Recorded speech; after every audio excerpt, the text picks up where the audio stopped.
BRVM.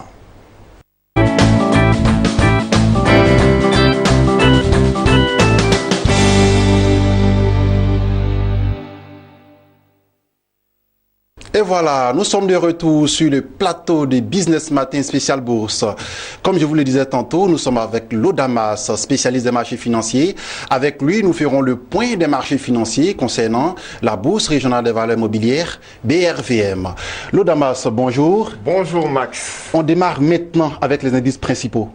D'accord. S'agissant des indices principaux, il faut retenir que le BRVM 10 est passé de 223,92 à 218,77 points, soit une baisse hebdomadaire de 2,30%. Le BRVM Composite est passé de 251,2 à 246,63 points, soit une chute hebdomadaire de 1,82%. Que nous disent les indices sectoriels? S'agissant des indices sectoriels, il faut noter que le BRVM Industrie a progressé de 0,15%, le BRVM Service Public a trébuché de 3,28%, le BRVM Finance s'est amélioré de 0,38%, le BRVM Transport a enregistré une baisse hebdomadaire de 1,40%, le BRVM Agriculture a enregistré un repli de 0,54%, le BRVM Distribution a chuté de 4,90% et le BRVM Haute Secteur est resté stable à 222,22 points. Alors on s'intéresse à présent aux titres qui ont enregistré les plus fortes hausses et les plus fortes baisses cette semaine. D'accord, donc en ce qui concerne les trois plus fortes hausses, il faut savoir que la valeur Tractafrique Motors Côte d'Ivoire a clôturé la semaine en affichant une cotation de 392 910 francs CFA, soit une hausse hebdomadaire de 15,56%. Le titre Ecobank est passé de 19 à 21 francs CFA, soit une hausse hebdomadaire de 10,53%. Et la valeur Neiceda Côte d'Ivoire est passée de 44 à 48 francs CFA, soit une hausse hebdomadaire de 9,09%.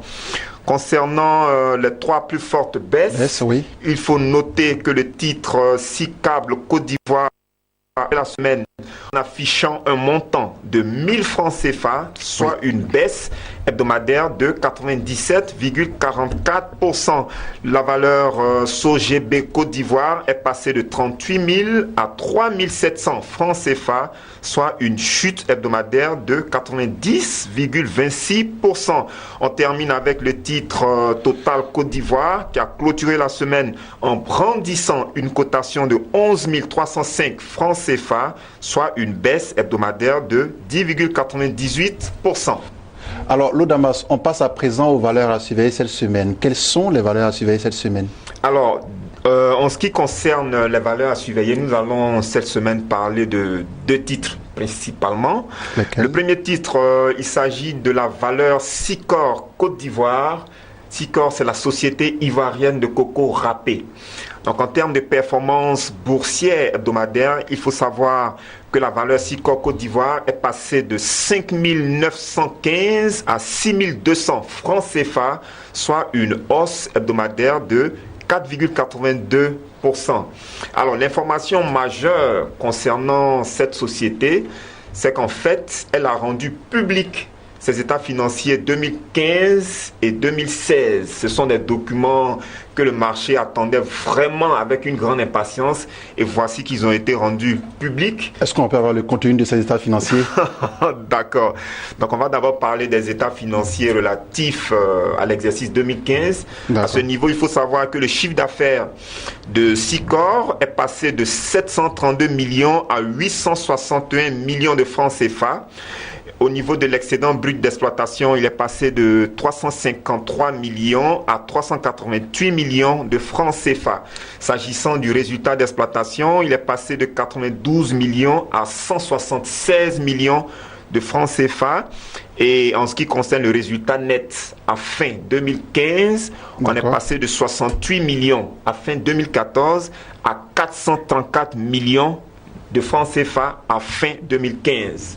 Okay? Donc la SICOR a bien terminé l'exercice 2015. Qu'est-ce qu'il en est de l'exercice 2016? Oui. Il faut savoir qu'en ce qui concerne cet exercice, le chiffre d'affaires de la société ivoirienne de coco râpé a été de 1,9 milliard de francs CFA. Donc au niveau du chiffre d'affaires, on a constaté un bond de 120%.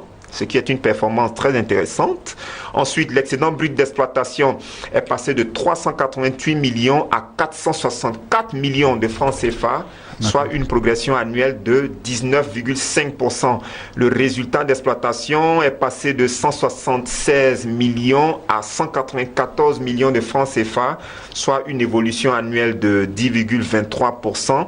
Et le résultat net est passé de 434 millions à 200 millions de francs CFA, soit une baisse annuelle de 53,9%. Donc, de façon globale, quand on analyse les états financiers 2015 et 2016 de la SICOR, on constate une nette amélioration. OK? Voilà, donc il faut savoir également, toujours concernant cette entreprise, qu'elle va tenir son assemblée générale le 1er septembre 2017. Et au cours de cette assemblée générale, les actionnaires de cette entreprise vont statuer sur les états financiers 2015 et également sur les états financiers 2016. Et la SICOR travaille aussi sur une opération de fractionnement de ces titres. Donc, cette question sera probablement abordée au cours de cette assemblée générale. Et les dirigeants de la SICOR, en 2015, avaient pris la décision d'augmenter le capital de cette entreprise pour pouvoir booster les activités de la SICOR. Mais il est fort probable qu'au cours de cette assemblée générale, cette décision soit purement et simplement annulée. Et donc, il y aura un débat très enrichissant, à notre sens, sur l'opportunité d'augmenter ou pas le capital social de la SICOR. Alors, pour terminer cette fois-ci avec la SICOR, nous encourageons les téléspectateurs, les investisseurs, les actionnaires de cette entreprise à participer massivement à cette assemblée générale qui leur permettra d'avoir une situation, qui leur permettra d'avoir une idée claire de la situation financière actuelle de cette entreprise. Et également, au sorti de cette assemblée générale, les actionnaires de cette entreprise auront une meilleure visibilité sur les perspectives économiques, commerciales et financières de la SICOR. Ils vous ont bien entendu, M. Lodamas. Alors, quelle autre valeur a surveillé cette semaine, à part le titre SICOR? Alors, en dehors du titre SICOR, nous pensons qu'il va falloir regarder de très près la valeur Coris Bank International, qui est une banque du Burkina. En termes de performance hebdomadaire, il faut savoir que le titre Coris Bank International du Burkina a clôturé la semaine en affichant une cotation de 48 295 francs CFA, soit une légère progression de 0,61%. Et lorsque vous prenez pour repère la fin de l'année 2016, vous constatez que le titre Coris Bank International Burkina affiche actuellement une hausse de 12,18%. Alors, l'information aussi capitale qui a été rendue publique par les dirigeants de Coris Bank, c'est qu'en fait, les états financiers du premier semestre 2017 ont été publiés. Et que nous disent ces documents comptables? On constate que le produit net bancaire de Coris Bank International Burkina a progressé de plus de 39% pour s'afficher à 22,728 milliards de francs CFA. C'est une bonne nouvelle. Ensuite, le résultat d'exploitation à fin juin 2017 a été de 15,465 milliards de francs CFA, soit un bond de 36,14%. Excusez-moi. On enchaîne en même temps avec le résultat net semestriel qui a été de 10,073 milliards de francs CFA, soit une hausse de 22,65%. Le financement de la clientèle a progressé de 31,9% et le total bilan à fin juin 2017 s'est amélioré de 43% pour atteindre une valeur de 1021 milliards de francs CFA. Donc, de façon claire, de façon simplifiée, l'entreprise Coris Bank International du Burkina a réalisé un excellent premier semestre 2017. Alors, les valeurs à surveiller, pour résumer, il y a le titre SICOR et l'autre titre, c'est Coris Bank. On attaque à présent les marchés internationaux. Que nous disent les marchés internationaux, Lodamas? D'accord. Au niveau international, il faut savoir que l'or a terminé la semaine en affichant une cotation de 1290 $ l'once, soit une hausse hebdomadaire de 0,19%. Le pétrole Brent est passé de 51,77 à 51,51 $ le baril, soit une baisse hebdomadaire de 0,50%.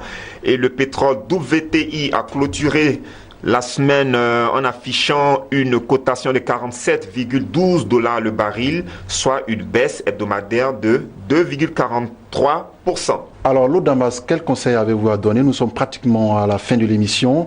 Quand on sait que l'actualité était chargée, notamment au Burkina Faso, quel conseil aux investisseurs? D'accord.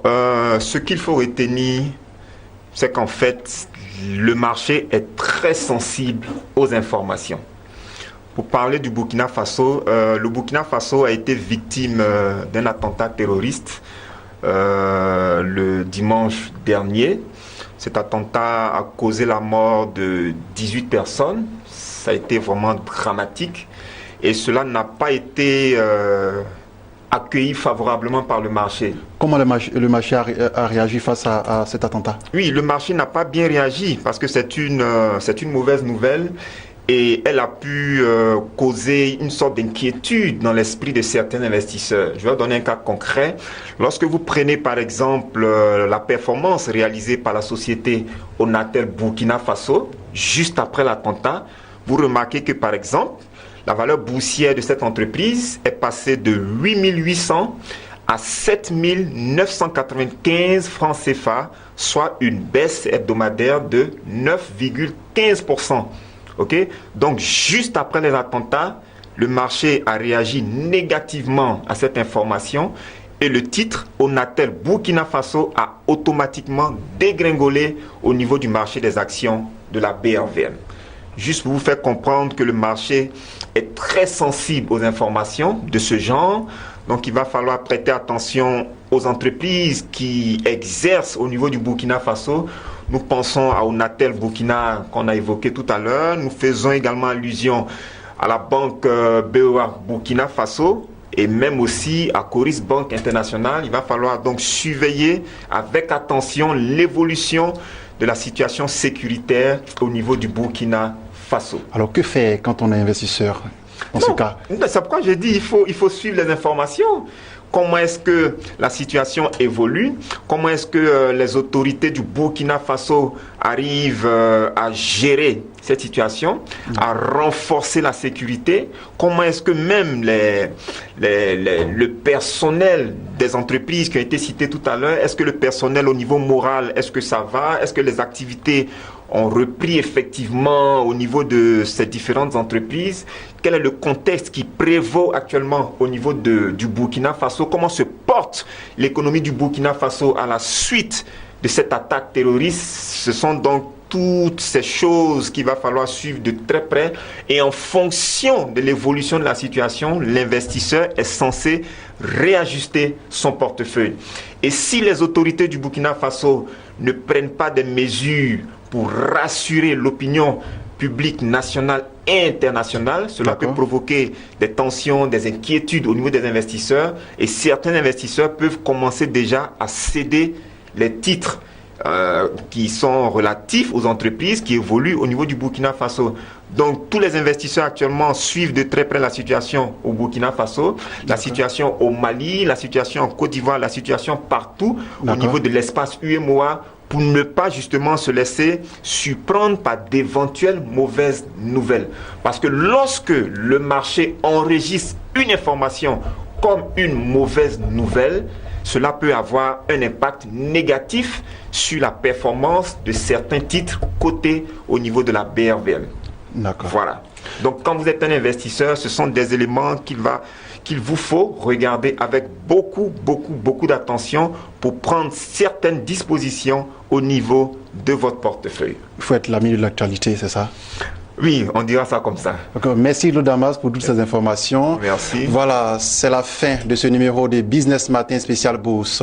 Je vous retrouve très bientôt pour un nouveau numéro. Restez sur Business 24 Africa.